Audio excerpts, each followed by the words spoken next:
મુક્તો રાજીપો એક એવો અમાયિક અલૌકિક શબ્દ છે, એનું મૂલ્ય આપણે સમજતા નથી. સૌને રાજી કરો, સૌને રાજી કરો. મહારાજને રાજી કરવા છે, મોટા પુરુષને રાજી કરવા છે, સંતોને રાજી કરવા છે, ભક્તોને રાજી કરવા છે. અરે ઘરના સભ્યોને રાજી કરો. એક વાક્યમાં એનું પરિણામ કહું તો, જેટલા બીજાને, જેટલા અન્યને, જેટલા સૌને રાજી કરશો એટલા જ તમે રાજી રહેશો. જેટલા સૌને ખુશ રાખશો એટલા જ તમે ખુશ રહેશો. આપણી ખુશી નથી, આપણે ખુશ નથી રહેતા, એનું કારણ આપણે ખુશી વાવી નથી. વાવી હોય તો ઉગે ને.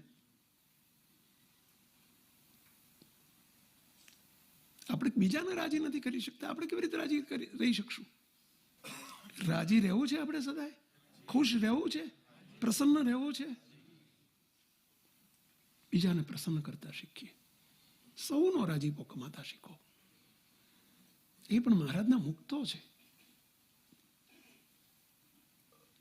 દ્રષ્ટિ બદલો, ઘરમાં, પરિવારમાં, સત્સંગમાં.